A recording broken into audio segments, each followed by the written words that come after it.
Welcome to game number one of a split Miami doubleheader here at the Voice of College Football on a Thursday afternoon / Thursday night. Welcome in for the trash talk, the discussion, the debate, and the analysis, of course, here at the Voice of College Football. 4:30 with the Wholesome One here on the East Coast. As we await the Wholesome One, let me get you set for a huge night with the Voice of College Football.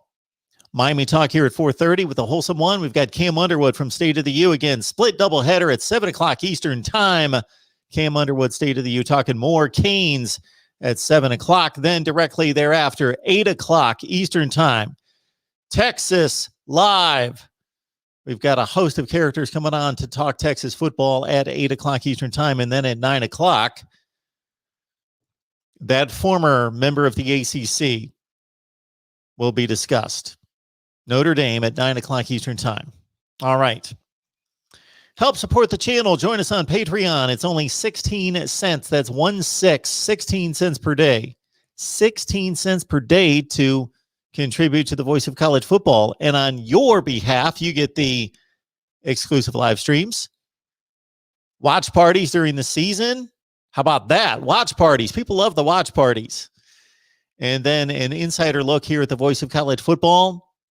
My exclusive predictions, that was worth the money, certainly. More than 16 cents per day, especially there at the end with the national championship game prediction on the money. Alabama, Ohio State was predicted back in August, along with Clemson in the playoff. And then, of course, the Super Bowl trifecta prediction hit by myself and by Steve Merrill from Pro Sports Info. So please join us on Patreon. All right. Also, as we wait for the Wholesome One, Miami fans, you can get a Miami mask. You can get a Miami mask at voiceofcollegefootball.com. Just go to voiceofcollegefootball.com. That's our new website. Please check it out. Voiceofcollegefootball.com. Go to the menu bar at the top of the screen. And where it says register for free, you register for free. And we'll get you your coupon code in which you get your free mask, Miami, or whatever team you want. We've got 35 to choose from. Basically, the 35 top teams in college football to choose from. And then you get 20% off your first purchase if you would like to make a purchase. If not, that's fine. But you do get 20% off the first purchase as well. Also, you get tossed into a drawing for a $25 gift card. Not a bad deal. Free mask, 20% off your first purchase. Drawing for a $25 gift card. Just go to voiceofcollegefootball.com. Register for free.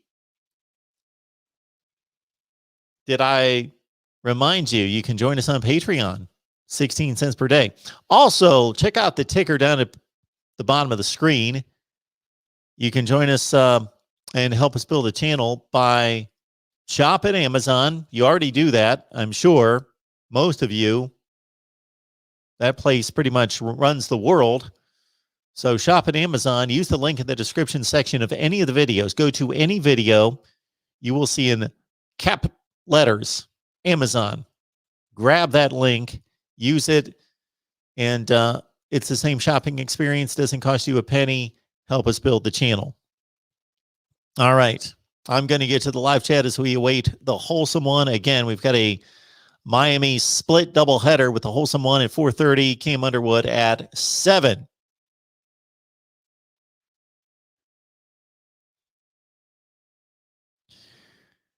Daniel's ready. Alexander's ready, and Alexander has introduced a new hashtag. You got Live Squad, Rewatch Squad, Notification Squad, Pre-Watch Squad. Alexander, good to see you. Fresh 3542 in the house. Cheryl, good to see you as well. You know that. Dominic's here.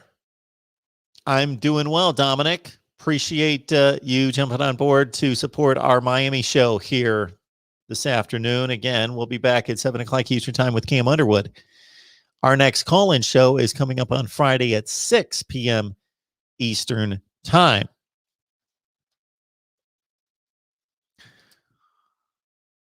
Miami started spring practice on the 16th, which was on Tuesday, and we're hearing good things out of a number of players. I'm sure the Wholesome One will outline that. And then also, I read an article today from 247 Sports concerning Bob Shoop being called a mastermind by many of the players. And also, four-star quarterback Ja'Cory Brown out of Georgia. Four-star quarterback, 30 total touchdowns, not just passing, rushing and passing, 30 touchdowns in his junior season, going to make his announcement in regards to his commitment on March 26th. So we are just about a week away from Ja'Cory Brown, who has Miami in his list there. Chug Mo Bear. Hello, Mark. Hashtag Live Squad. Let's go, Kane. Smash the like button. Good to see all of you. Yes. Before we get this thing fired up, please hit the like button. All right. Hopefully the Wholesome One's in good shape. I tell him not to rush too quickly as he makes his way here to talk Miami football. I apologize again to everyone who joined us on Tuesday night for Miami football talk, but that only makes things sweeter tonight because you get a doubleheader, 4:30 and 7. If you have not subscribed to our Miami channel, please do so. What you will see there is basically, to be completely honest, repurposed content, but also exclusive, unique content there as well on the Miami channel. So just look up Voice of College Football Miami, and you'll find us there. If you root for another team, as long as that's Wisconsin, Nebraska, Ohio State, Penn State, Michigan, Notre Dame, Florida State, North Carolina, Clemson, Alabama, Texas A&M, LSU, Auburn, Tennessee, Georgia, Florida, Texas, Oklahoma, Oregon, or USC. We have channels covering each one of those teams. We have that many channels. So pretty much 3 reasons why you would want to subscribe to any one of those channels. Number one, you love that team, and there is unique content there on those channels for those specific teams. Number one, you love the team. Number two, you just want to keep up with that team. Miami fans, you want to keep up with Florida State, want to keep up with Florida. I know most of you hate them, don't want to hear anything about them, but others want to keep up with the rivals. Then subscribe to the channel. Also, number 3, if you just want to help us build the channel, especially those channels that have yet to reach 1,000 subscribers, which is most of them, please subscribe. Help us get to 1,000 subscribers. It is key to get to 1,000 subscribers here on YouTube. As you know, this channel succeeds based on your individual contributions. Also, if you own a business and believe that you could benefit from sponsoring here or know somebody who owns a business, please put us in contact with them. You can hit me up at MarkRogersTV at Gmail.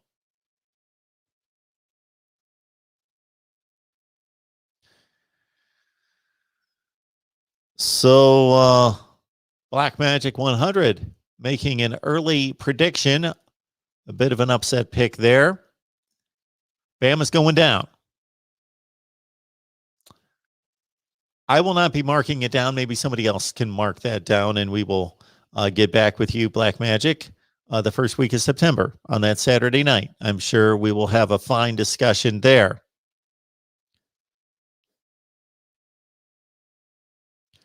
Dominic wants to do an Alabama Crimson Tide live show tomorrow at 2 p.m. Eastern Time. Does that sound good? That sounds awesome. That is phenomenal.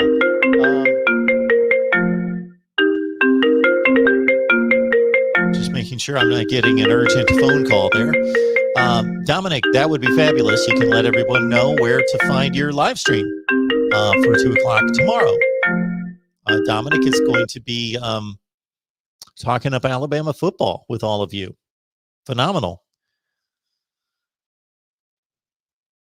The Rod Farva in the spirit of March Madness in his Jim Nance voice.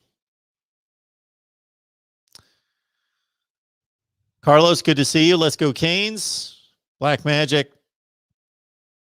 Tap the box, that like button, and ring that doorbell. That's it. Smash the like button, the bell for the notifications.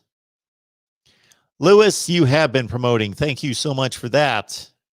That is something else before we hit the analysis of Miami football I wanted to point out as well. We get a pretty good gathering in here, typically anywhere from 100 to 250 to 300. We have in the past. I think we've topped out around 370. We could do much better than that. If all of you would promote what we do here on social media, as Lewis does, which is phenomenal. He retweets just about everything I put out there. So, Lewis, I want you to know I appreciate that. That's phenomenal. But whether it's all the college football content, like Lewis does, it seems, or for your particular team, Miami fans, if you love the content, others will as well. So consider this. If you're on Twitter, Facebook, Instagram, any other social media platform that I'm unaware of, I think they did away with Parler. Cancel culture did away with Parler, I believe. They're gone. But there's something called Rumble out there that I don't know a whole lot about, and probably about 52 other things that I've never heard of. Regardless, if you're on social media, I guarantee that 90% of the people that are connected to you, that are your friends or acquaintances or just people that you're connected to on social media, have no idea that we are here every day talking college football and specifically Miami. So get the word out. Share the videos. Just share the videos. That would be phenomenal. Share the links to the live streams. And I'm going to check my phone just to make sure that there is not an issue with the Wholesome One. So, Lewis, thank you so much for that. That is phenomenal that you do that. And I hope you know how much that is appreciated. Lewis is also a Patreon member, which is a huge support. Phil B, go Knowles. Phil's always here.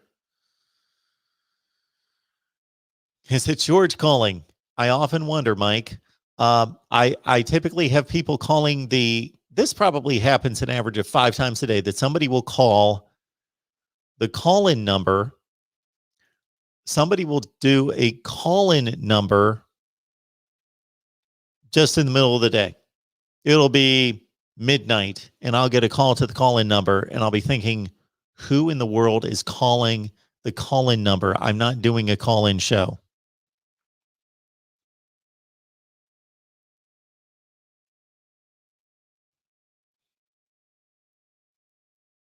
Oh, the spirit of the Masters. The Masters. Sorry, Rod.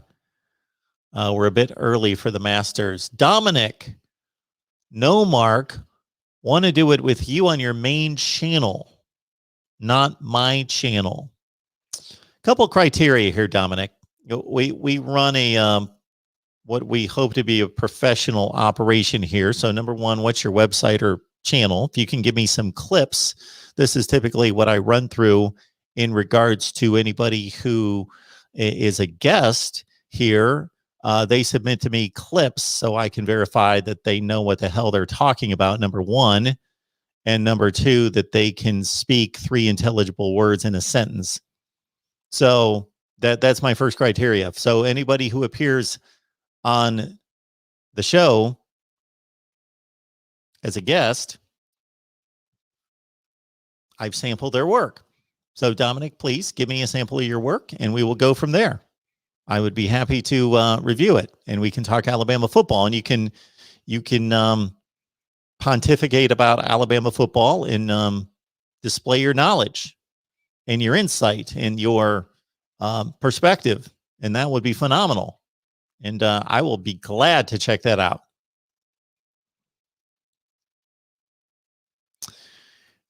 Yeah, I have heard something about Rumble, Lewis. I probably even have an account that I don't even know the password to. I think I did start one at some time. There's something about the intent is basically to set up debates, I believe. So it might be good for me to get on over there. I've got to find some new audiences out there. Facebook needs to be conquered by the voice of college football, has yet to be really tapped. Mr. Shaboy, go Canes, and Henry, go Canes. And again, hopefully the Wholesome One will be joining us soon and that there is no issue. I have not heard from him.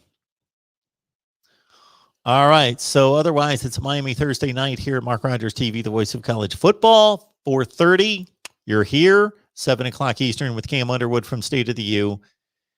And again, we've got a Texas live show at 8 o'clock. Believe that. And then Notre Dame at 9. I'm especially excited to talk Texas football at 8 o'clock. I've got a tremendous crew on tap. We probably have too much knowledge and insight coming on at 8 o'clock for Texas football talk. We could probably go on for 3 hours.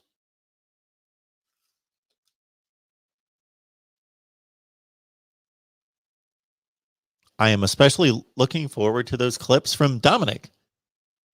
What do we have here?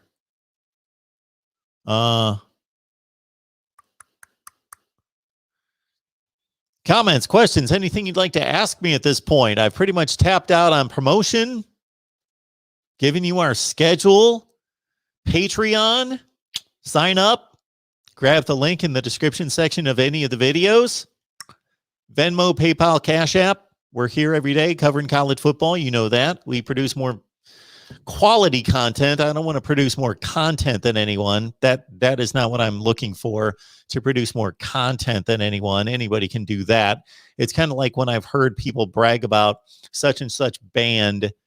This used to be back in the day. I don't know that anybody would really brag about this now, but such and such band is the loudest band in the world. And I'd be like, who cares? Is that really displaying talent that you're the loudest band? Tremendous. Great job. You're loud. You're loud and obnoxious. So we don't want to produce the most talent or the most, content of any channel. Now, if we can produce the most content and also the most quality content, that's what we're looking for here.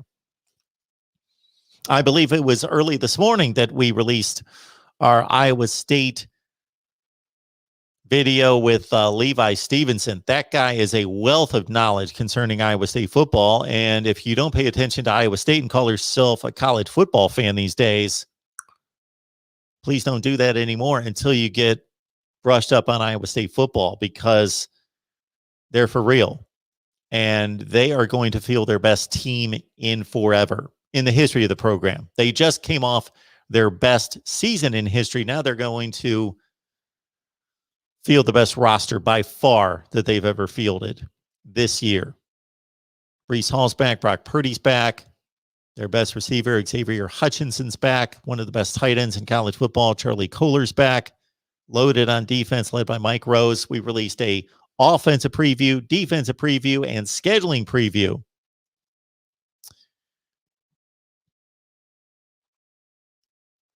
Falcon ERX, thank you so much for the super sticker. Appreciate that. Man, that is a wild avatar you got working there. That is sinister.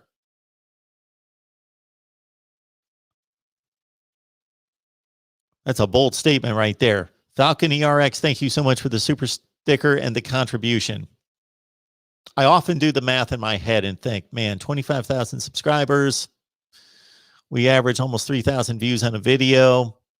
Man, if we had like 500 to 1,000 just faithful folks that chipped in a couple bucks a month, man, we would be off and rolling. Get some sponsorships.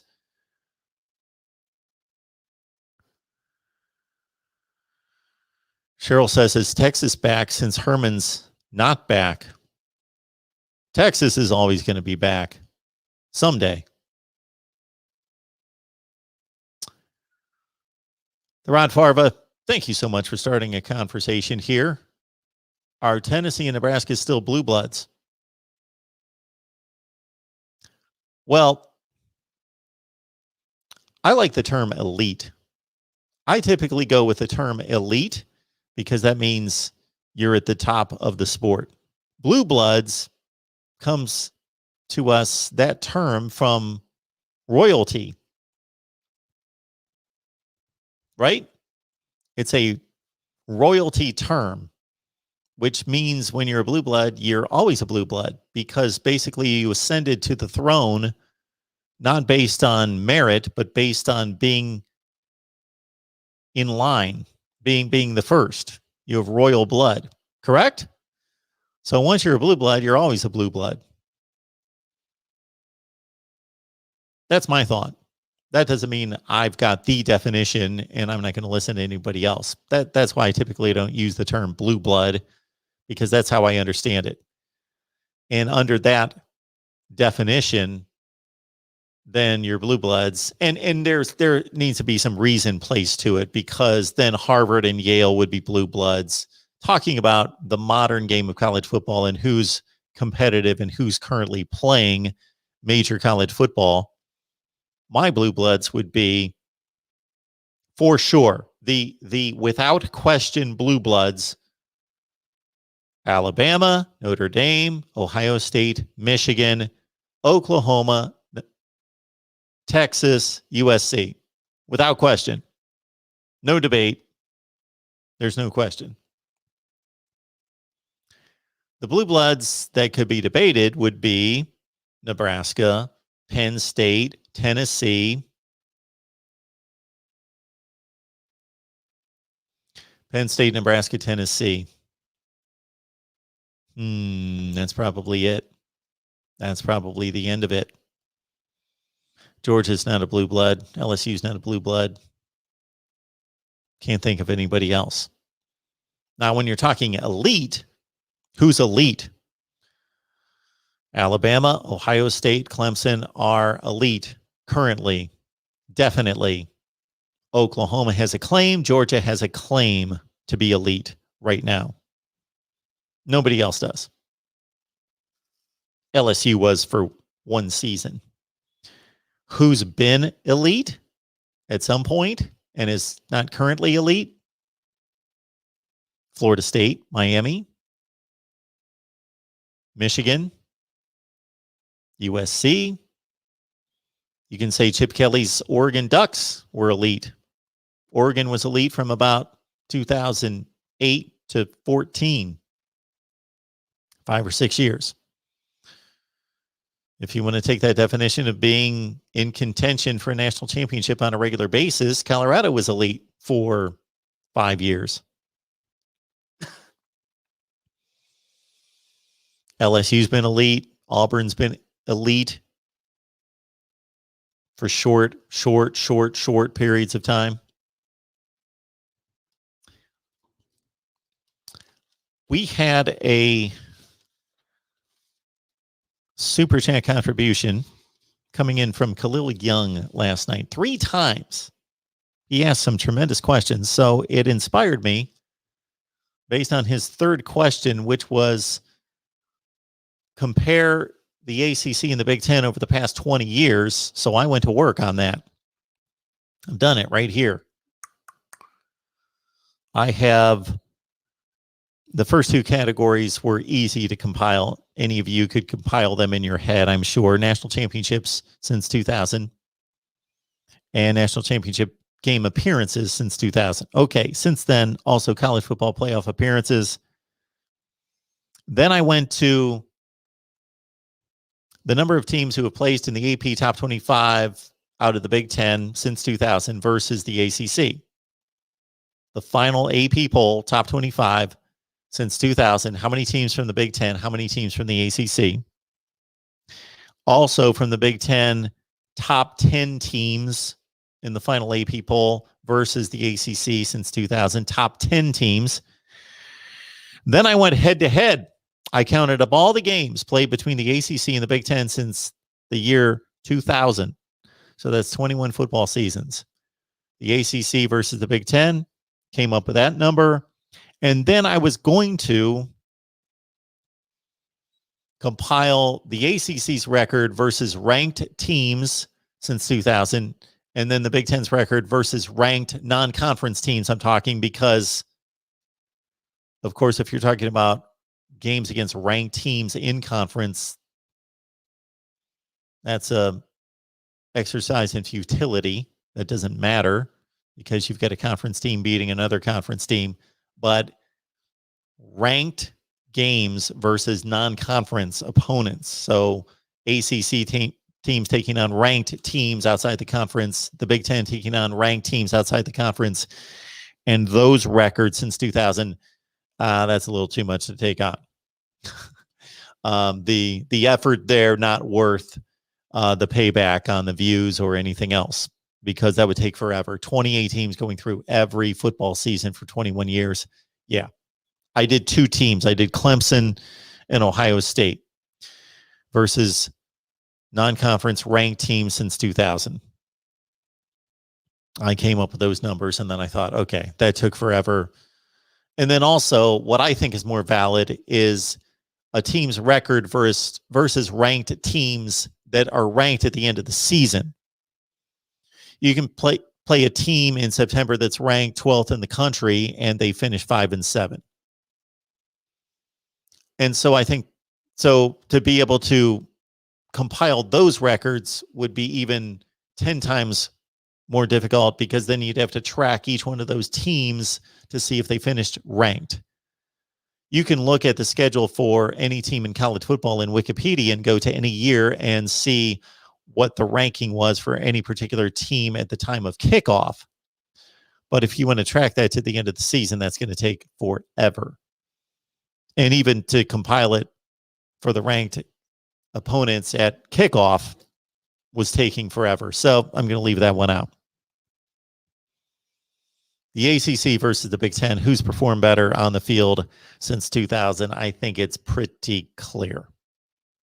Pretty clear.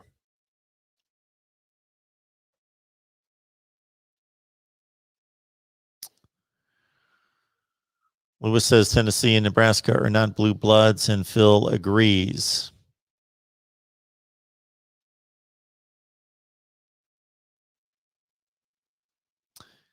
The Rod Farva, I'd be curious to know your reasoning in distinguishing Tennessee from Nebraska. I think they've been equally unsuccessful, pretty much.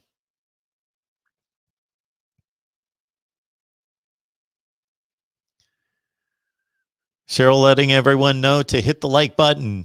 Appreciate that.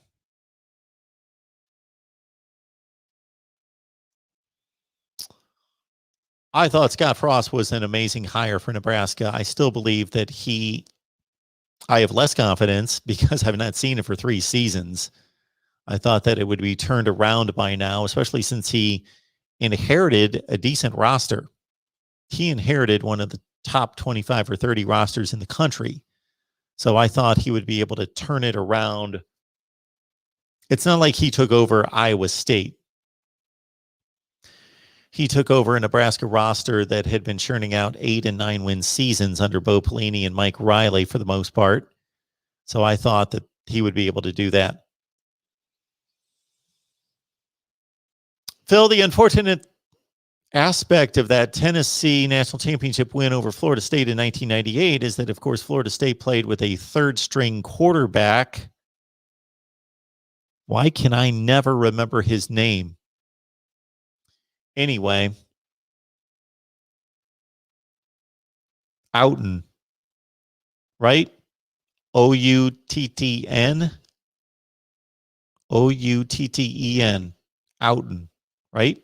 The Florida State third-string quarterback that had to start the 1998 national championship game. That probably should have been, why did Florida State even play in the championship game? That was much disputed that year because you had 6 teams with 1 loss. 6 major programs with 1 loss in 1998. And of course, the BCS showed us what it was going to be worth. Basically nothing, even in year 1. Wisconsin 1 loss, Ohio State 1 loss, Florida State 1 loss, UCLA had 1 loss, Arizona had 1 loss, Kansas State had 1 loss. Oh my word. Who should go to the national championship game? The BCS actually spit out the team that had the worst point differential loss. Florida State lost to NC State that year by 17 points. An NC State team that went 6-5. So yeah, the BCS was always screwed up.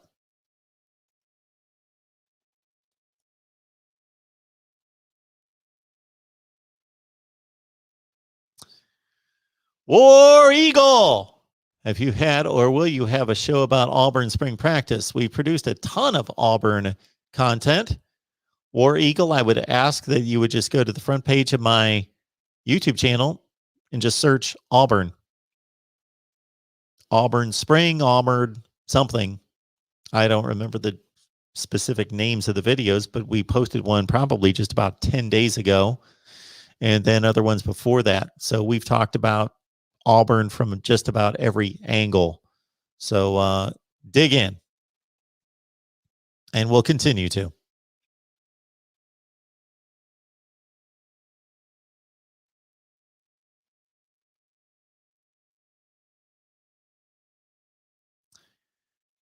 Michigan still has an elite brand, according to the Rod Farva. Tennessee and Nebraska don't.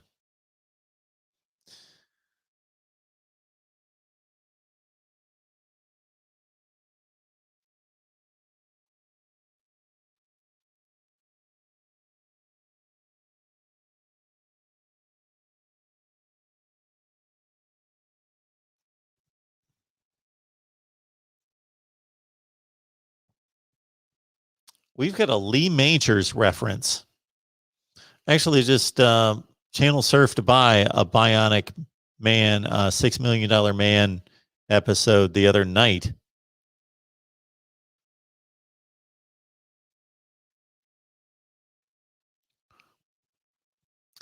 We now have possibly a controversy with who would be a blue blood in the comments section.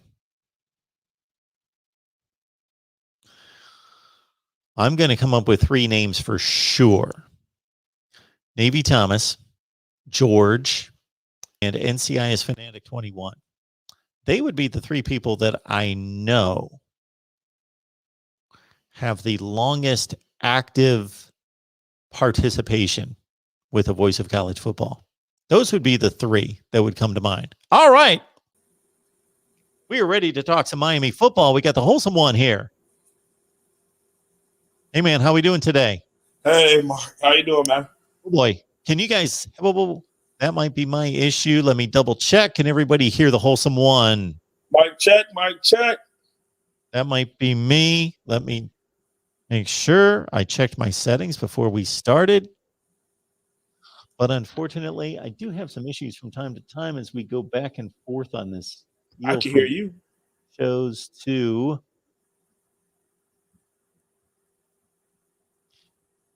Mic check. Oh, everybody else can hear you, but I can't. Okay. But not you. Okay. Da.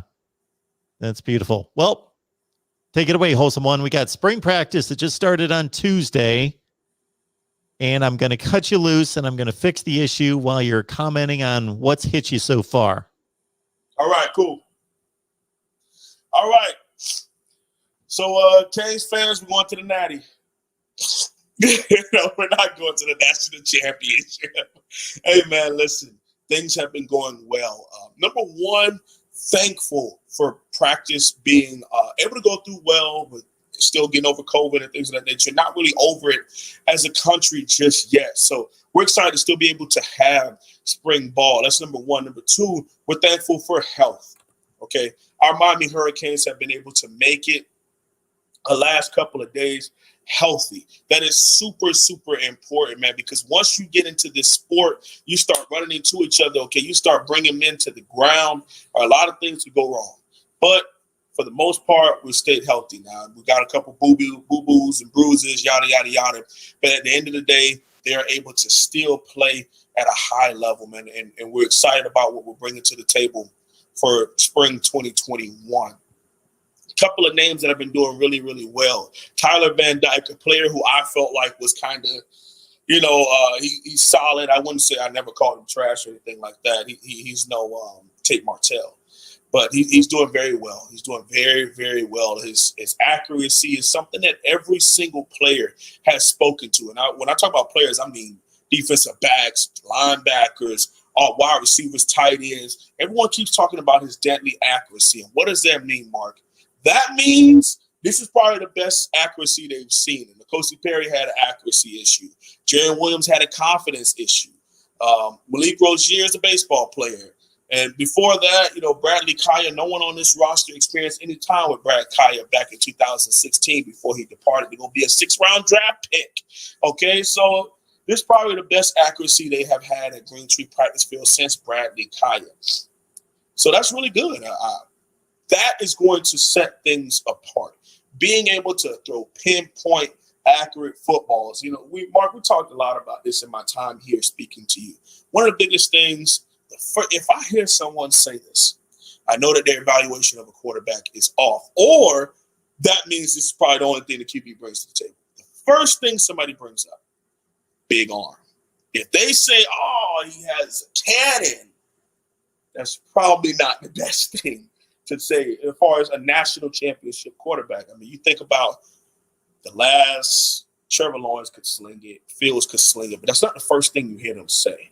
It'll be little intricacies, like they're a great leader. The people, they just galvanize the troop.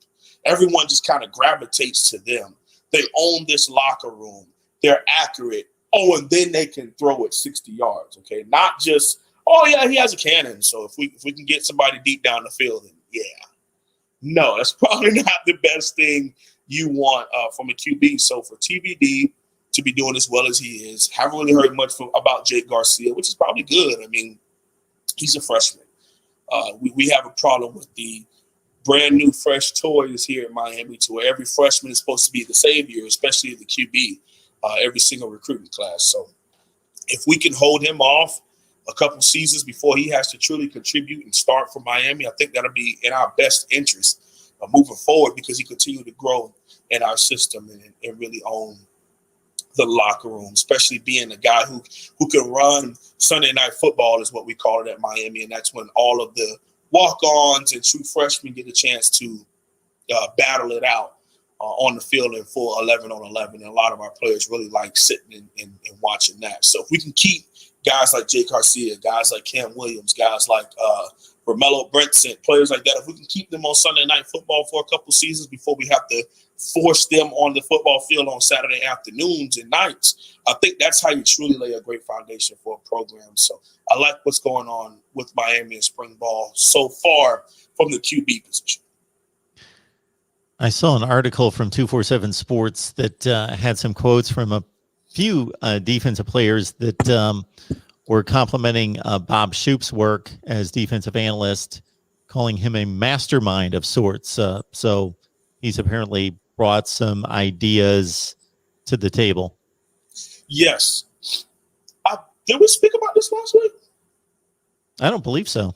I don't think so. Probably not. Anyway, we'll get to it then. So, I have to stop myself, Mark, because I always want to say Bob Stoops. So we're bringing a guy named Bob Stoops, and it's so similar, and they're both defensive guys, so it's really hard. But anyway, Coach Stoops is he's what we need as far as someone who can. Two players in particular spoke about this: light-skinned warrior Bubba Bowden and Amari Carter.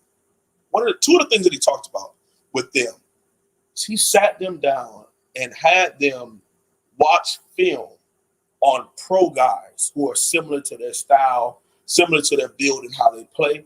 He's also watched them in his time, whether it was at Mississippi State or some of his other institutions where he's coached. He's shown them other players who were similar to how they play at the college level in this 4-2-5 attack system.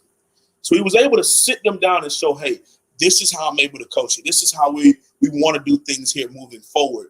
I want you to study this guy. I'm not saying you have to be this person, but look at what this scheme and this system can do for you. Okay, and how other people have been successful. And if you follow this, add your own little flavor, you'll be successful in your own right. So that's really huge. And he's not necessarily playing middleman the way Coach Ed Reed is between the administration and the players, or the coaches and the players. He has his own thing. Defensive guys come to him to really get that in-depth breakdown for them as a player and how he can help fit them in this system. Because him and Coach Manny Diaz are very similar in their ways of thinking in a 4-2-5. Okay, and now you get those two mixed with Coach T-Rob's experience in the defensive backcourt. Now, although it's a little different in a 3-4 scheme, which is what he's from, you mix it. I mean, football is football. It's only so many coverages. There's only so many gaps. There's only so many schemes. All right, and for the most part, people come up with new stuff and they just call it a new name. It's the same thing that's been around. They just throw a new name on it. Everybody gets this whole up-tempo offense. It's just a 2-minute offense. That's all it is. 4-2-5. It's the nickel defense. It's kind of been around for a while. So that's where we get that. 4-1-6. It's just a dime, nothing fancy. Okay, it's basically what are you calling an end or a linebacker is what changes defense. So if you can really make it simple for young men ages 18 to 22, 23. Now, at the NFL level, they kind of complicate things, but you're talking about professionals. This is all you're going to do every day, so they can complicate it. But when you make it simple, make it plain, it's easier for these young men to be able to bring it in and then hopefully be able to regurgitate it on the football field when you are not there as a coach. That's one of the biggest hurdles that we get, is being able to get in the film room, you've written this down, you've gone through it in film. The young man is able to say all this stuff in the classroom. What happens when we go out on that practice field and now you're out there against your peers? Everyone's yelling and screaming. Can you communicate, especially defensively? Can you sit down and give a rover call or a banjo call and people are moving and running and they're making their audibles? You as a young middle linebacker, you got to make your audibles and shift and slide. Can you do all of that with the same energy and focus that you did in walkthrough, that you did in the classroom? That's where it is, getting these young men get to do that at a consistent level for 10 to 12 games. So, Wholesome One, spring practice just starting a few days ago. Is it pretty typical for any team, even at this level, to start at the very foundation of get in your stance? Where's your first step? You have all to. Those things. You have to, Mark, because that's another thing is when you're bringing in new people, they don't know what you know. So the biggest thing we always want to do, even if Clemson still does stances the first couple of days, you want to make sure before we move on, the simple analogy is math, okay? If you didn't do well in Algebra 1 or Algebra 2, and we just throw you in a trigonometry or geometry, even though geometry is a little different as far as what you're doing. It's still math at its base. If you weren't able to get the basics, then how are we able to keep stacking on top of this and take it to a whole nother level? You have to make sure that the young men you are responsible for, if you're a tight ends coach, I only got 6 guys, maybe 6 guys on a great year. Usually I probably have maybe 3 to 4. We're going to spend some time with the O-line. We're going to spend some time with the wide receivers. We're going to spend some time with the running backs. If we want an H-back scheme. And I want to make sure you're still getting your stance properly. I want to make sure whether it's pass or run or play action, you're not giving anything away with your stances. I want to make sure that you're not too tight in your splits where you're giving away that it's a run. All these type of things you want to perfect that first week in spring ball, because once you get to next week, you start talking about practice 5 or 6 or 7. The young men are rolling. We're in the groove, okay? They want to get after it, which is why, Mark, you have shells, which is why you have just helmets for those first couple. It warms you up into it because you know once you put on those pants, the game it's time to go. It's time to go. And as someone who's done it as a player, someone who's experienced it, it helped a lot because if you had the same scheme, then you are able to look to the young men behind you who are true sophomores, who are redshirt sophomores, redshirt freshmen.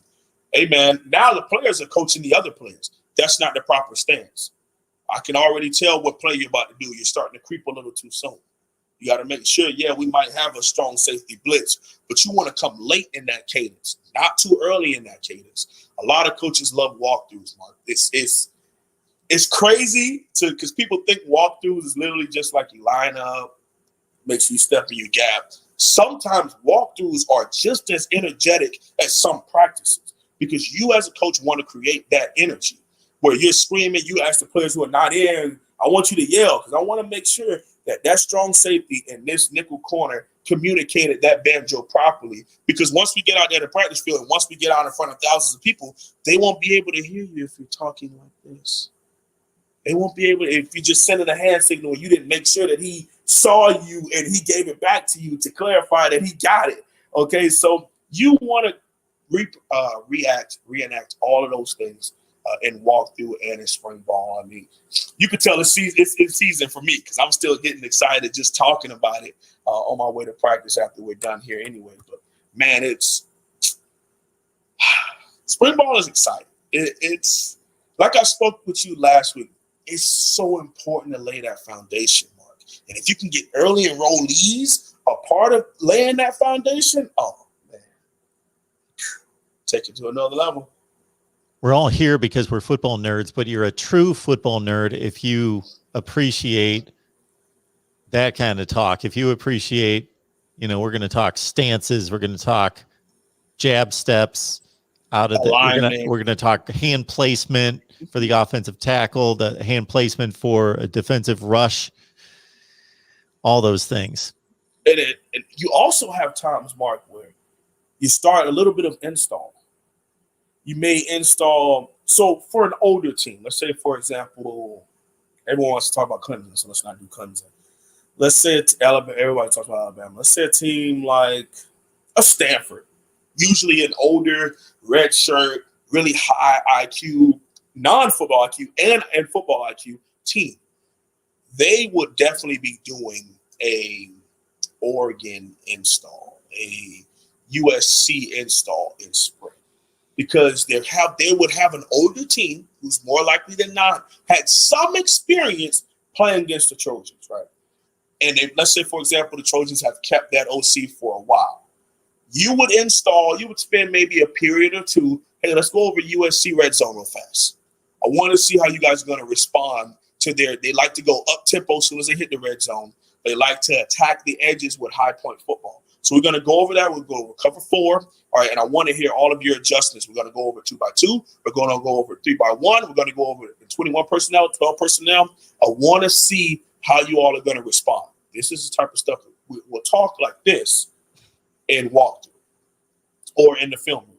We get outside, it's boom, it's ready to go. We're lining up, we get everybody, and then you have other coaches, position coaches, and GAs and QCs. Our job, Mark, we're looking at little stuff because coordinators and position coaches, they're looking at their player.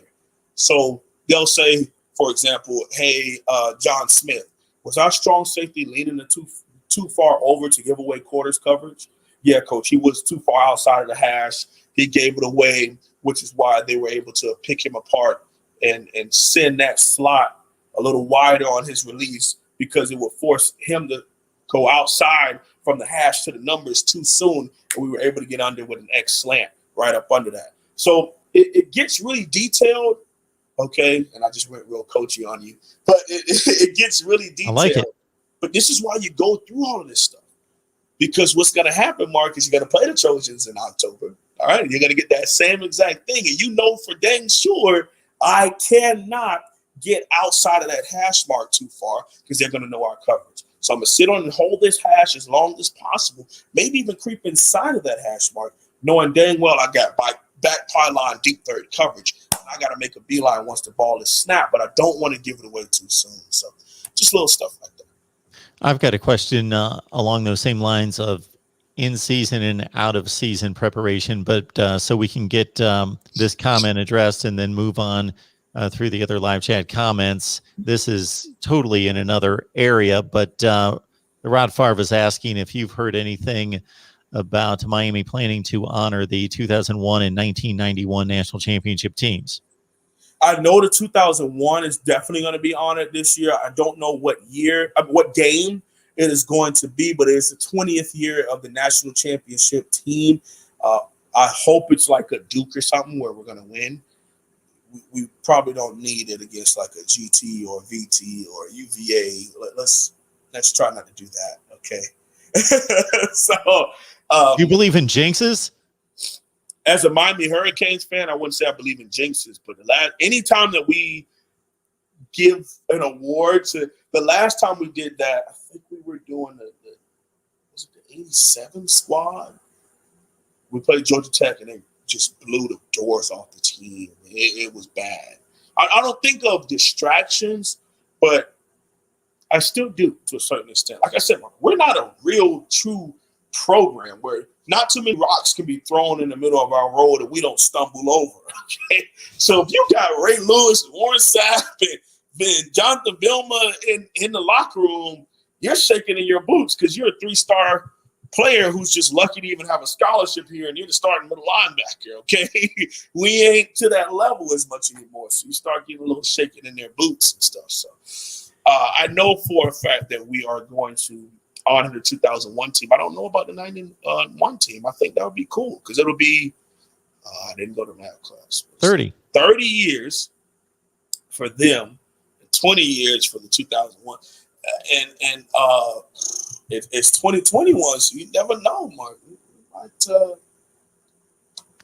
Might be able to make something roll. I don't know. I know there are certain people in the chat that are all over that already, predicting wins over Alabama and undefeated seasons and beating Clemson by 3 touchdowns in the ACC championship game. We see those every week. One guy that I have told you to get rid of this dude, but you won't do it.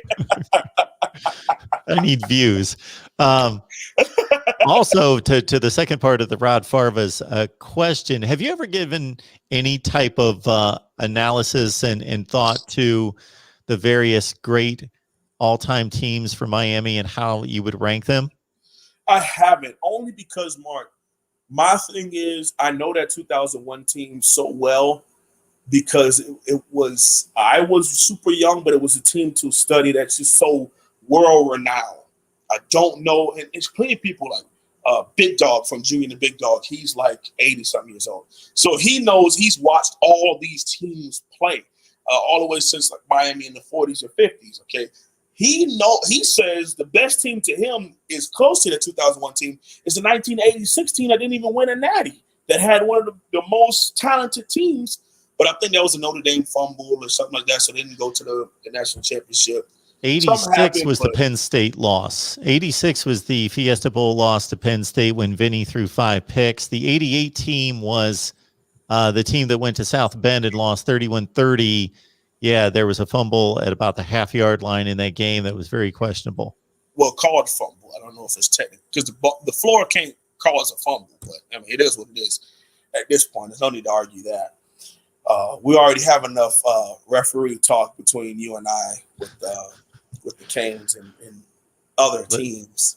We'll understand, though, to be fair, in that Notre Dame game, if you watch, they really highlight this. I think in the 30 for 30, that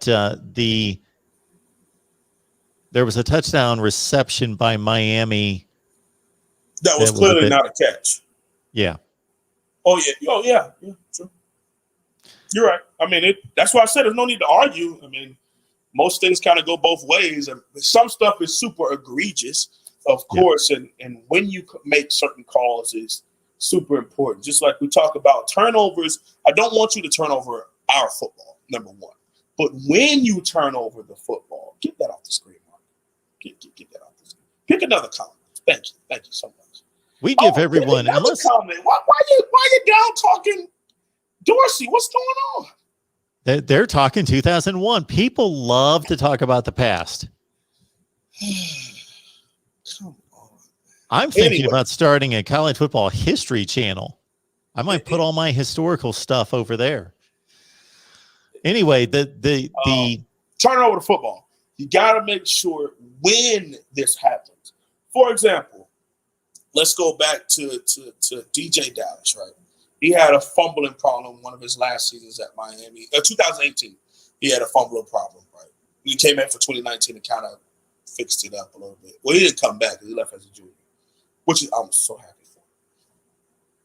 But he would fumble, but it would be like first or second quarter, as opposed to a QB who throws interception on the game, on the insinuating game-winning or game-tying drive. All right, that's super important. When does that turnover happen? That's a big question. This is my question for you, Wholesome One, coming off your thoughts about what you were outlining with different packages and preparing for certain opponents. So if you're a major program, we see that I know in recent years, Ohio State, Oklahoma, a few other teams have played Army, for example. When you play that triple option attack and you have the choice to go out and schedule them, it's not like when Georgia Tech was running the triple option in the conference and you got to play them. I think I support the motion made by that particular program to honor the military and say we want to play Navy or Army or Air Force, and for that week we're going to do some things at the game and honor them because it's just a completely different deal. But in terms of the football on the field and preparing for that team, is that really advantageous for a team to do? It seems like it would. When you're preparing for sure, every offense is different, but you're basically preparing for very similar offenses. Everybody pretty much does the same thing. They line up in a spread. They go 4 or 5 wideouts. These offenses all look the same nowadays in college football for the most part, at least the base of the offense. And then all of a sudden you're in the middle of a season, you're cranking out your preparation for these teams, and you only have to prepare for little nuances team to team, and then all of a sudden you get thrown in Army. I gotta figure that's a huge disadvantage, not just preparing for them, but it takes you off your game in your rhythm in seeing coverages and having to play pass defense against traditional teams. Here's what I can speak to. So in Hialeah, I played at American Senior High School. And we played a team called Barbara Goldman, which is a high school down there in Miami. They ran the triple option, okay? We would spend weeks going up to that, walking through their triple option. Now, you have to exchange the last 2 game films with the coaches. But if it's a team that's in conference, you've been playing them for years, you know for a fact what to look out for. And some of it'll be little changes, little nuances, because you have the main back and you have the 2 wings, but maybe this year they have super fast wings and a power back, or they got a balance back and 2 power wings. You know, it'll be something slightly different in their approach to how they still run. And maybe they don't do the toss sweep that'll go all the way outside the numbers. Maybe there'll be a whole bunch of inverted veer, dives with a pitch, okay, a little sneak ace jet right behind the QB where he'll just get the ball and then just turn around and hand it to the person that comes across. But you walk through a lot of that stuff in spring ball. You walk through a lot of that stuff in training camp in anticipation for week 6. You say, we want to implement this, and then you want to revisit it closer to them. Which is why a lot of teams love to, if they could, get a bye week before a game like that, schedule it to be the first game of the season so that you have that entire spring, that entire training summer camp to be able to dedicate to that one game and going up against that one scheme. Now here at the college level, we played Georgia Southern, who runs that same scheme. All right, that ran over Florida. You guys remember that? That team came up this way, and it didn't really work out that well. And then 3 weeks later, they went down to the swamp and handed those guys in Louisiana an L. Okay, so, but we spent a lot of time implementing that. And the other thing, Mark, is if you have scout team who it was beautiful because a couple of the players we recruited ran that scheme, and we were able to put them on scout team to help with us defensively against them. So they were able to run that offense really, really well because they had played it in high school. So that's also a little nuance that happens from time to time also. So it is a little tough, but it's one of those things where the key is the D-line. The key is the D-line. You can coach it two separate ways. You can coach it where you have your interior linemen cut the O-linemen so that they can't pull or climb the linebackers. Linebackers scrape, fill gaps, and make tackles. Or you have it to the point where the nose, he basically is going to have no stats this game. We just need you to take that center out, and the other two defensive, because usually you'll do a 55 or a 46. You want to keep that edge presence really good, but everything else up the middle, you want to just get knocked back so that they can't pull well. Because, I mean, obviously you can't pull if the center is getting blown back by the nose guard. Now that guard has to go around, which can mess up the timing of his pulling. So there's a couple ways to coach it, and those are the two that we've done. Jay Hall is asking, what program currently is on the same level as Miami? Here's my list, Wholesome One, before we get you cranked up. I'm just going conference by conference. North Carolina. Well, that's a compliment. Thank you. Minnesota. Minnesota. Oklahoma State. Not Minnesota. Mark, they have 1 10-win season. They had a big season years. 2 years ago. They had a big season. So, well, I'm just looking at currently. I'm trying to make an estimation on what's going on right now. And I know Minnesota didn't have a great year, but they only played 7 games last year. They went 11-2 the year before. You could have said Indiana. I would have took Indiana over Minnesota. Okay, I went past Wisconsin, Penn State, Michigan because I still don't think Miami's at their level. That doesn't mean that they can't be better this year. So I want anybody who's going to go crazy about me placing Michigan above Miami. Yes, I'm still placing Michigan. I got to see more because Michigan had 1 down season and they only played 6 games, and Michigan's been better than Miami for the previous 5 or 6 years.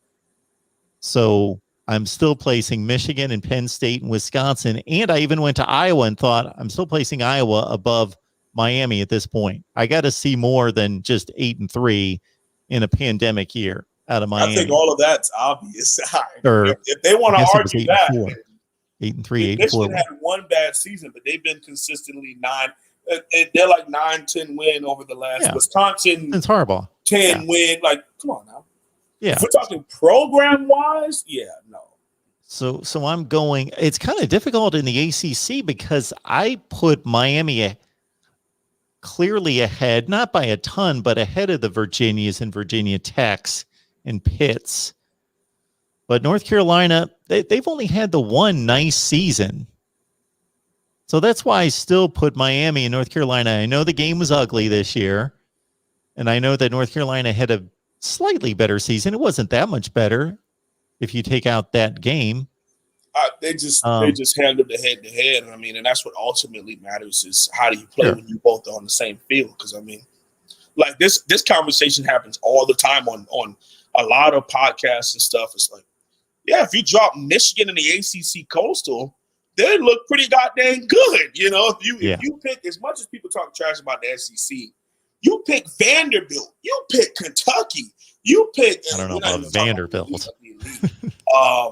South Carolina, Missouri, like you pick them up and have them have to play Georgia Tech, North Carolina, Virginia. They would be perennial 9-10 win, and Especially if you talk about maybe like a South Carolina, they could probably peak at 11, where they are geographically. But that's just Okay, I'm me good. being honest. All right, I'm going to run through my list. Here we go. I'm going to go Stanford, Oklahoma State, TCU, Texas. They haven't been good for a long time. I like your Indiana pick. I'm still going to say North Carolina and Mississippi State and Ole Miss. I would agree with all of those, honestly. I mean, to be on the same level as Texas, is that more of a burden on Texas? Because, I mean, their funding is out of this world. So,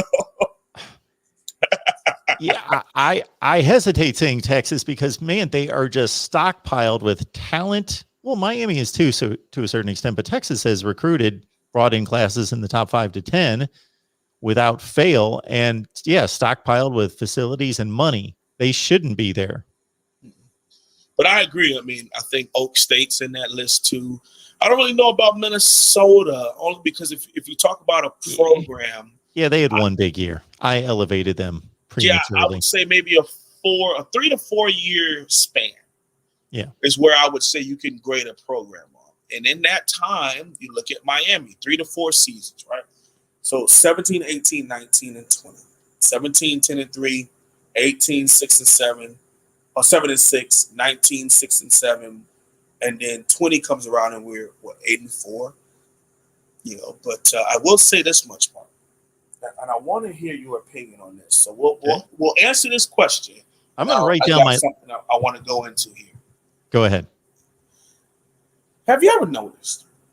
So Miami's last really good seasons have been 2009, 9 and 4, 2013, 9 and 4, 2017, 10 and 3, right? Those have been our last couple of pretty good seasons, right? 9 and 4 the year before that. 16. Oh, 16, yeah, 9 and 4. Yeah, you're right. Oh, yeah, sure. Have you noticed something about I'll say those 3 as opposed to adding 16 to it. Have you noticed something about those years?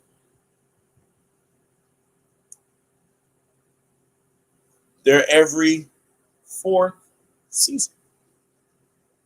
Okay. So take 9, 10, 11, 12, 13, 14, 15, 16, 17. Right? Senior-oriented teams? Now let's count from 17.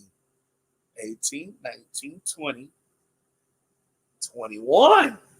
I don't know, man. Hey, Mark, I'm just saying. I'm just saying. But is the fan base, and are you going to be happy with going 9 and 4? 2 of those teams were 9 and 4, and one was 10 and 3. Agreed. But what I'm saying is when Miami gets a chance to field an older squad, an experienced squad, yeah, then the outcome has been better. What I'm saying is I want us to be able to get to the point where as a true program, you're fielding at least people in their second or third season, at absolute worst second season, unless they're just like big time players, right? We've had times where listen to this stat. For 5 seasons straight, Miami has had a true freshman starter on the offensive line.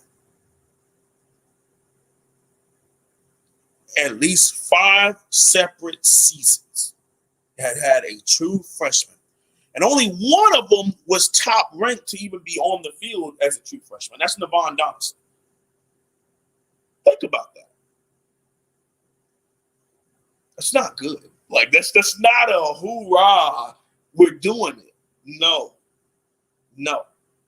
But we talk about this week to week as far as if Miami wants to take that upper echelon, to take that big step, stacking class on top of class on top of class, but being able to hold off their third or fourth really nice class to being on your practice field and developing in your strength and conditioning programs before they have to, keyword, have to contribute to the team or start for your team as a true freshman.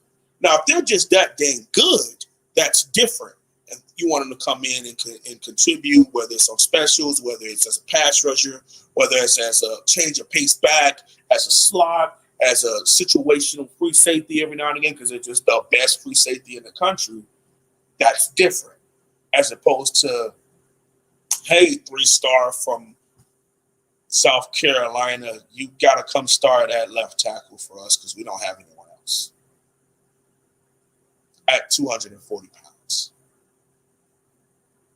So. Louisville and Wake Forest.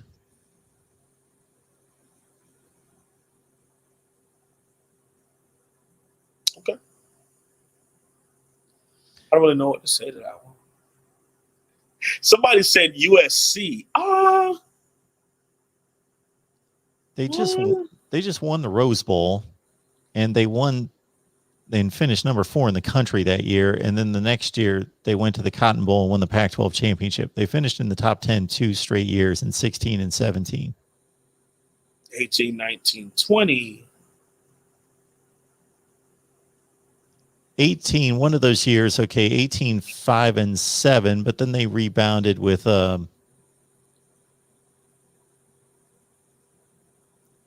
think they went 8 and 4 and lost a bowl game to Iowa. Then they went, this past year, went 5 and 1. How the Big Ten and Pac-12 handled this past season is just kaput. Wholesome One, I guarantee it. You're going to be at practice, but I guarantee if I take my list, I've got Cam coming on at 7 o'clock. He's going to go ballistic when he hears these teams I've lined up. Yeah, I hope you don't start off with Minnesota, Mark. You said North Carolina, and I was like, okay. I took Penn out State, and I'm like, okay. And then you dropped Minnesota. I said who? Who was second? Huh? I didn't say Penn State. Did you say Penn State? Wait, you don't think we're on the same level as Penn State? Penn State with a P? Yes. No. Penn State? Penn State, yeah. No. What was their record 2 years ago?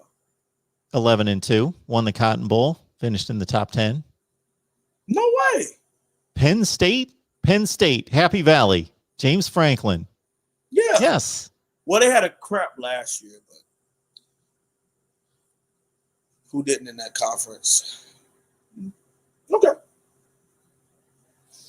Minnesota. Mark, that's so insulting. I did reach with Minnesota, but prior to PJ Fleck, Minnesota was going pretty much 8 and 4 kind of seasons. And then they took a dip, and then PJ brought them back, and we don't know what they're going to be. It's going to be difficult for them to maintain a 11 and 2. Yeah, you're right. Penn State is pretty up there. I was just stuck on how atrocious they looked and played this season, but yeah, they went 4 and 5. Because I mean, they were in the 2016 versus USC, the Rose Bowl, in the Rose Bowl. 2017 they played in some. They won the Fiesta Bowl. They beat Washington. They had Saquon Barkley, Trace McSorley. They won the Fiesta Bowl and they finished in the top 10. They went 11 and 2 that year. 2018. 9 and 4, lost the Citrus Bowl to Kentucky. Still finished in the top 15. Kentucky was really good that year. 2019, they won the Cotton Bowl, beat Memphis in the Cotton Bowl, finished 11 and 2, top 10. Yeah, they're like number 2 to Ohio State in that conference, right? I think so. They are, or Wisconsin. Oh yeah, we definitely ain't on Wisconsin's level. I mean, I'm tired of seeing those two teams play each other, and it's never worked out well for Miami. So, all right, Wholesome One, do you need to head on out? I'm good if you want to. If you got something else you want to talk about. Well, let's see. Got anything else on here? I'm sure once you start comparing teams, then people get fired up. I'm sure they've got something. Yeah, man. I tell you what, I was having a conversation and someone was talking to me about how they think that Miami and Auburn are very, very similar. And I was like, explain it to me. I'm a person pretty open-minded person. He's playing Auburn in Miami to me. And he's like, well, you guys are good every now and again. You get up for one really good game a season, but you're basically an 8 or 9 win program. And I was just like,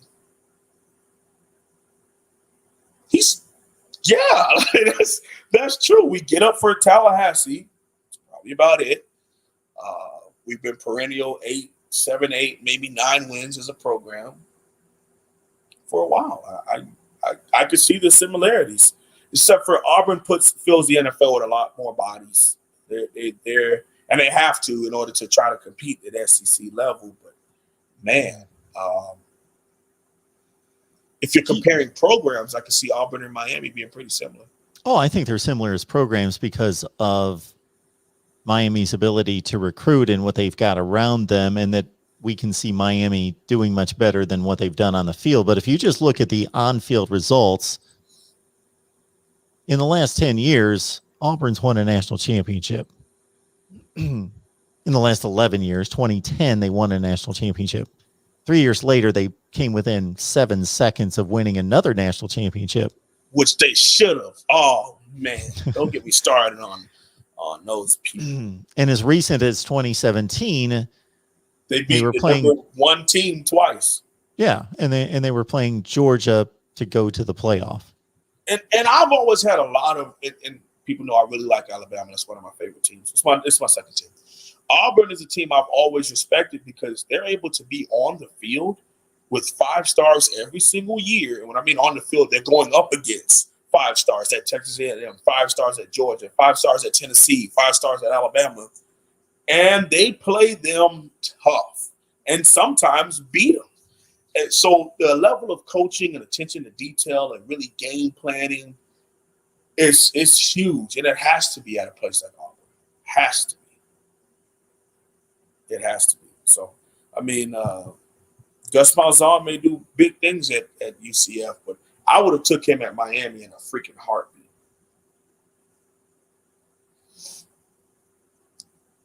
So, Mark, let me ask you a question. Sure. You don't have much. I'm surveying the live chat, so that's why I was. You've been able to watch us for a while now. What position would you say, in your time mingling with us YouTubers and really getting a weekly update on the Canes for the last 183 weeks so that we're rolling here? What positions or position would you say Miami's been doing a really good job at, and it stood out to you from afar year in and year out? Running back. That's the first one that hits me immediately.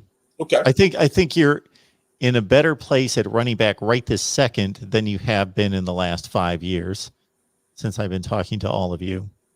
I think the 3 running backs are exceptional that you have right now. Well, the one is proven, Cam Harris, and the other 2 probably have more ability. They just haven't gotten the reps yet. But from what we've seen, especially from Donald Chaney, he could be a top 5 running back in the nation this year. Absolutely. Who knows, or the next year.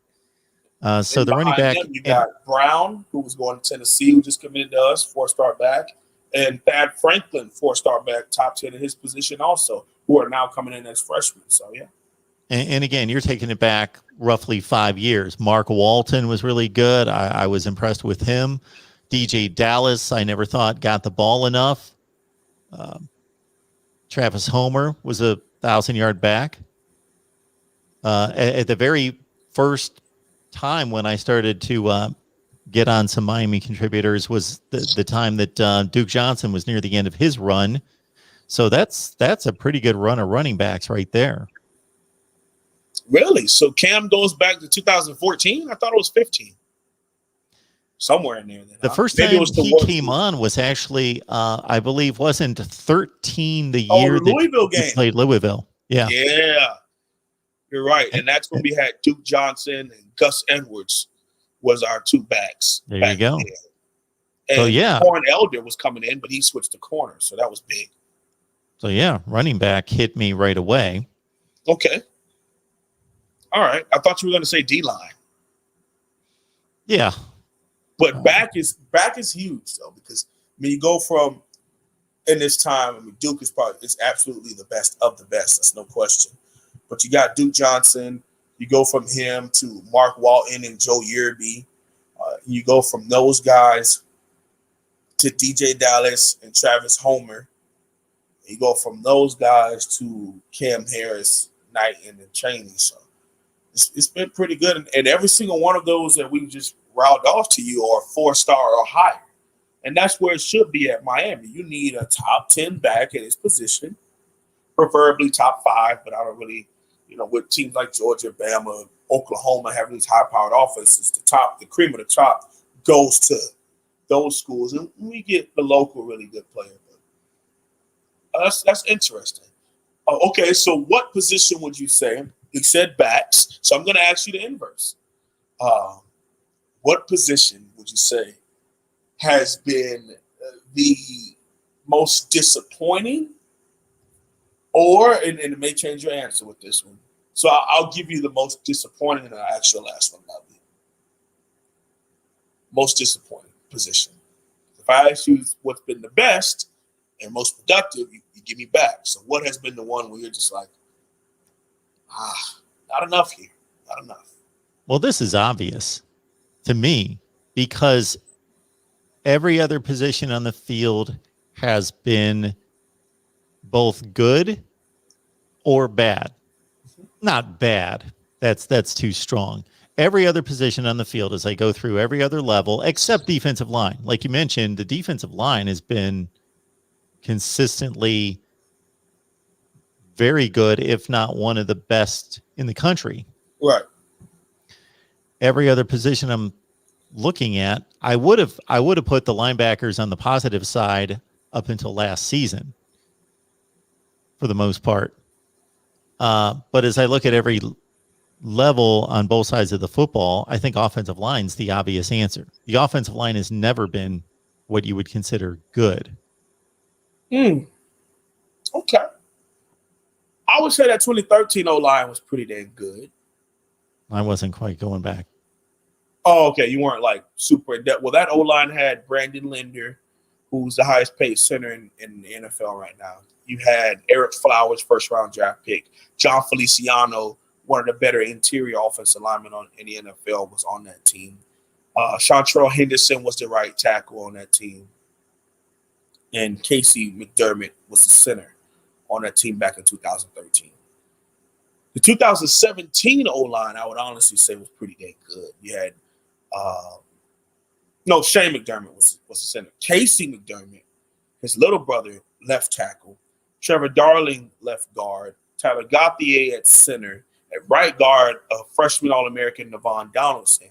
And at right tackle, Tyree St. Louis. So those would be, and if I could only name you 2 in 10 years, then that's a problem. But I get what you're saying. Like, you would never call them like, you got to watch that Miami O-line. Someone in Wyoming wouldn't be able to turn on a Miami game and be like, holy smokes, they are moving people up front. So I guess with that. All right, last one. And for 3 consecutive years, the quarterback play was well below standard, 17, 18, 19. And that hurts because as much as a fan as I am of N'Kosi Perry, it was bad, man.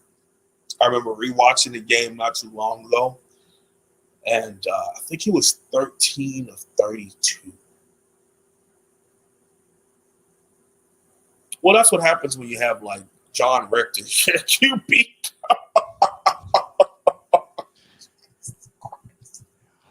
Oh God!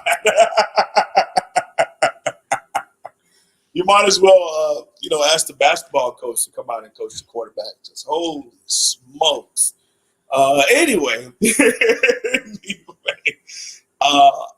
my last question for you. The most talented, so ranking system, star rankings is the most talented that it's mind-boggling to you that they didn't produce. What has been the position that has been the most talented? You don't see it translate to on the football field. Ooh, that's tough. Because I think the secondary has been pretty good up until this past season. I think the entire defense has been generally a top 15 defense. I don't care what the stats say, but it has generally been a top 15 defense going back to 16. And I think all levels have played well for the most part. I'm taking 2020 out of the mix primarily because the linebackers didn't play well. The secondary didn't play well. But all three levels before that were playing well, led by the D-line. And then, of course, they had that trio of linebackers who were veterans that made plays that I shouldn't say made plays. They didn't make game-changing kind of plays. They did their jobs for 3 years. I would say wide receiver, Mark. See, that was the first thing that came to mind. But I think before this current group, they had Braxton Berrios and Amon Richards. I thought they had a really good run of wide receivers. Shoot, man, I'm already losing names. Number four, Jeff Thomas. Jeff Thomas, yes. Now, see, here's my thing. I worded it the way that I did because all those guys are super talented. All those guys former Under Armour All-American guys. JT Foe was an Under Armour American, an MVP. But when did that translate to on the football field? I know everybody has their views on Ahmad Richards. You know, like, top 5 overall player, yada, yada, yada. Ahmad Richards was what he did on that football field. No one has to justify with words. You were able to watch and see he had ultra production on that freaking football field, right? Braxton Berrios didn't give us much until his senior season. Okay. Now, that's no slight on him. He's an NFL guy. Yeah. He's playing in the National Football League. He was a 4-star recruit, top 10 in his position. Didn't give us anything until he was a senior, production-wise. And when he did, he went off. But still, you know, it was sporadic. Stacy Coley. I really love Stacy Coley. I thought he was one of the best players, but he had one of the biggest drops in college football in my eyes. Like, he was a freshman All-American. He didn't make any teams until his senior year, where he was an honorable mention All-ACC. So you're a 2013 National All-American as a freshman. By the time you depart, you're playing at an honorable mention level in your own conference. Now, QB play plays a big role in their production because wide receiver is one of the most dependent positions on the field. You could be super wide open. You could beat your dude. You could be wide open by 30 yards. QB can't get the ball to you. The snap didn't get to the QB properly, or you have an incompetent coach who doesn't know how to scheme you open. Like, you have the wide receiver is super, super, super important. So the reason why I say it's one of those where I'm not here to disrespect or down talk that position, but I'm saying it was one of the most talented, but it didn't always translate to on football success in my eyes. And for that very reason, I hesitated there, and I thought of a few standouts. And I thought more of Berrios as an NFL player and the senior season that set him up for that career. And again, I don't think there's any question it's the most dependent position on the field by far. You know, other players QB, are dependent. You can take it over. Yeah. At running back, you could take over a game. You know. You need blocking, but on a particular, you can make things happen if you just get a little bit of help. But yeah, those wide receivers. Hot dog. Good stuff from the Wholesome One. He's here every Thursday, folks, 4:30 Eastern time. And share these videos out on social media because this is going to be available. A ton of you joined us halfway through, 3/4 through. It's going to post here in about 15 minutes. Check out the rest of the conversation. Some great stuff from the Wholesome One. He broke down spring practice, and then we went off on all sorts of great topics. So check it out. Share it on social media, and be back here actually at 7 o'clock, less than an hour with Cam Underwood from State of the U. I don't plan it like this. You can imagine Wholesome One for the non-Miami fans. They're like, why are you having 2 Miami shows in one day? You must love my... Okay, this is when people are available, and I am never never get this going to turn down Cam or the Wholesome One when they want to show up and talk football. They are always welcome. And I'm hoping next week we'll have, by that time we're going to creep into our first scrimmage by the time we speak. So I'll have stats and all that stuff for you from the first scrimmage. So that'll be exciting. All right, Wholesome One. Have a great practice.